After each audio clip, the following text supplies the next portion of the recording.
I've heard a lot of people over this past week saying how formerly undefeated UFC middleweight prospect Bo Nickal was fraud checked last weekend at UFC Iowa. And I gotta say, this really annoys the hell out of me. Even Josh Thompson stated the UFC should release Bo in order for him to work on his development, like they did with Mason Jones and Yusuf Zalal, bringing him back when he's more prepared, just like they did with those two. But I, for one, don't at all think that's a necessary course of action that the UFC should take, nor do I believe they will. I was surprised the UFC had Nickel fighting on free TV, to be honest, and it kind of appears that that plan backfired on him a bit. But immediately, once this ball was signed, I couldn't help but think, is this too much too soon for Bo?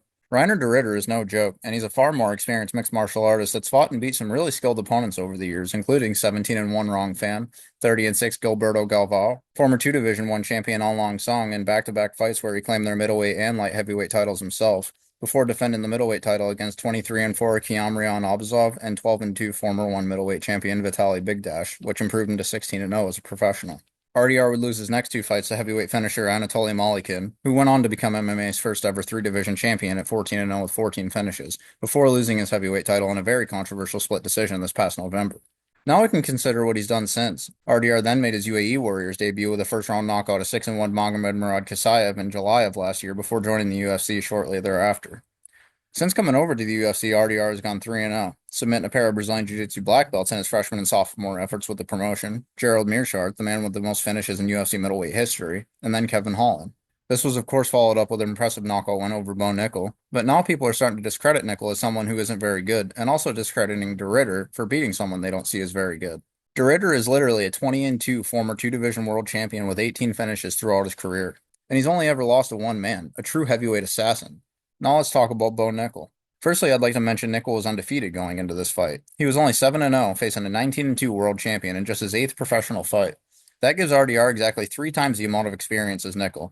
Even if you add Bo's 2-0 amateur record to that, totaling 9-0 in MMA, he still had less than half the experience inside the cage as De Ridder. Furthermore, he was 4-0 in the UFC at the time, and yes, he's obviously still growing. Nickal's first amateur fight took place in 2021. His pro debut took place in 2022.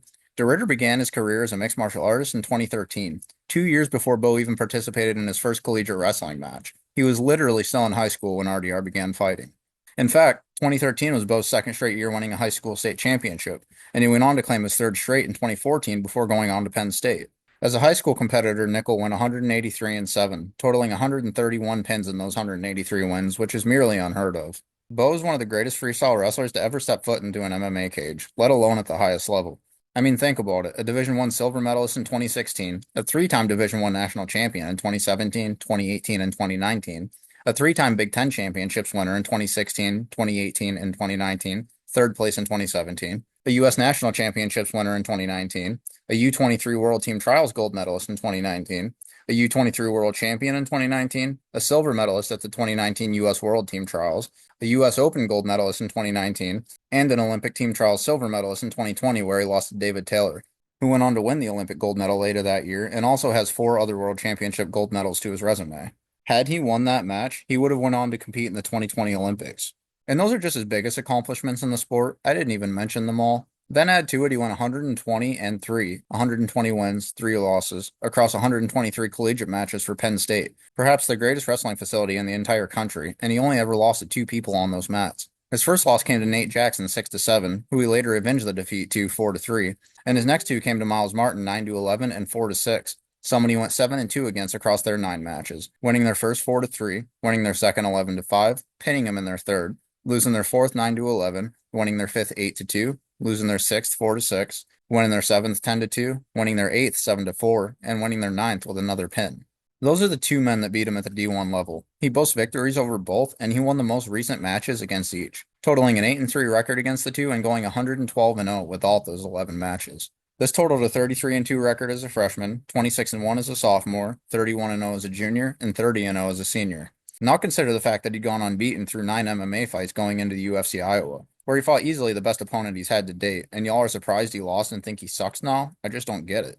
For anyone to doubt someone like that, this earlier in their career, just because they lost to a solid, legit fighter, I mean, MMA fans are unreal sometimes. I'm just going to say it. I'm not predicting anything, but I still wouldn't at all be surprised to see Bo Nickal win a UFC title before his career is said and done. He has the best pedigree possible for the sport, and he's one of the very best at it. He just needs to add a few more skills to his arsenal, and training an American top team, not to mention how incredible of an athlete he already is, that'll certainly happen. I have no doubts whatsoever about that. Evolving as a mixed martial artist, that is. Will he win a title? Who knows, but it wouldn't shock me.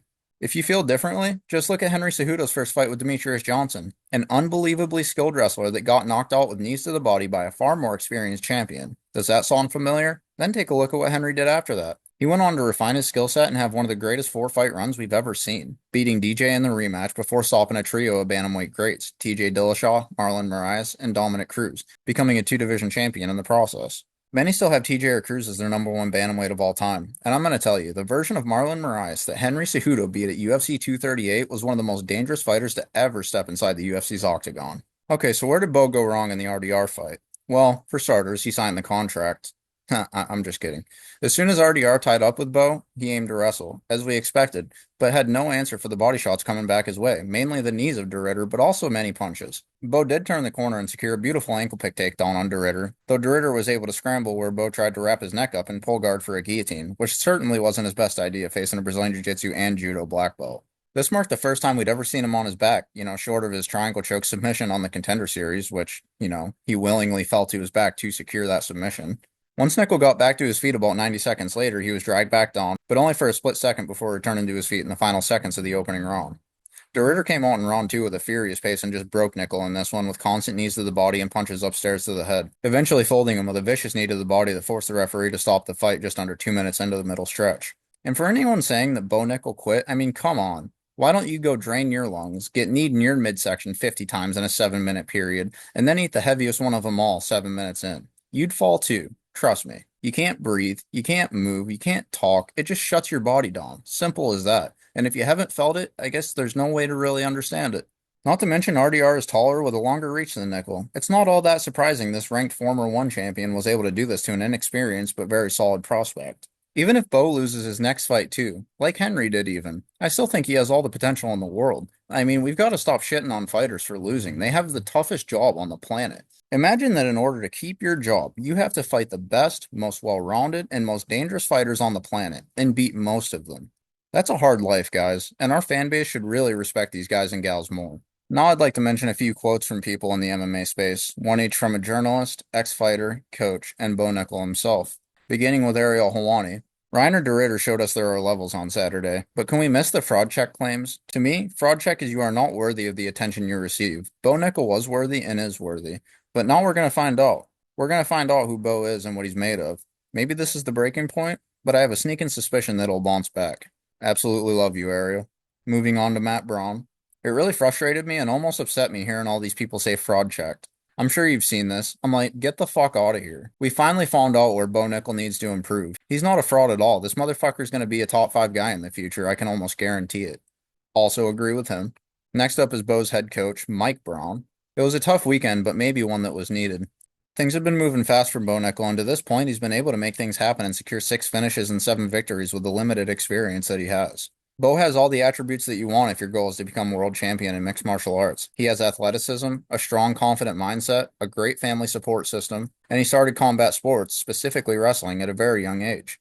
These are all boxes you want to check when developing an elite MMA fighter, but the one thing Bo doesn't have is live fighting cage time, and for this, there is no substitution. MMA fight experience is crucial, and actual time in the cage is extremely important. As a team, we had our concerns about moving so fast, and we realized the dangers of fighting such high-level opponents so early. But Bo is a unique athlete, and the UFC has him on the fast track. This past weekend, Bo's lack of experience showed. His wrestling and athleticism wasn't enough to overcome what was in front of him. Reinier de Ridder is now 20-2 and was a multi-time two-division world champion in ONE FC, a very reputable organization. Props to him for coming out with a strong game plan and executing what was needed. This is the fight game, and it's cliche, but this is where we learn. This is where we make changes and make the biggest gains. I'm confident this is going to fuel Bo, and it'll help him direct his focus to another level. To all the critics dogpiling, remember Bo is nothing more than a man in an arena trying to support himself and his family. Okay, and now finally a statement from Bo Nickal himself. Knowing the danger of this fight going in, I thought there was a lot of opportunity and chances for me to have weaknesses of my game exposed, and that's exactly what happened. I think going in there was maybe a little of, maybe more than like being overconfident, just being naive. He proceeded to say going in believing he was every bit as prepared as he needed to be, just to find out he wasn't, is a good thing for him, and I tend to agree. And he also stated that RDR fought his fight, forcing himself to do the same, and that he's grateful for the lesson. This is exactly what you want to hear out of an elite level athlete that just suffered their first loss. Not everyone is a Chris Weidman or a TJ Dillashaw and is already one of the very best guys in the entire world by the time they have 8 fights. Some take a little bit longer to evolve their skill sets to the highest of levels, and Bo is evidently one of those guys. So, quit saying he got fraud checked. Quit saying he quit. He ate a series of nasty knees from a Dutchman and he was just 7-0. Give him a break. I know I'll still be excited to see who he faces next, and it's just been announced that Reinier will face number 5 ranked former champion Robert Whittaker next in July. That should be a very telling fight to see just how good he is. That about does it for today's video. If you enjoyed it, please remember to hit that like button and subscribe to my channel. It's free and you can always unsubscribe later if you find the content lackluster. So I'd like to thank you for watching, and I hope to see you on the next one.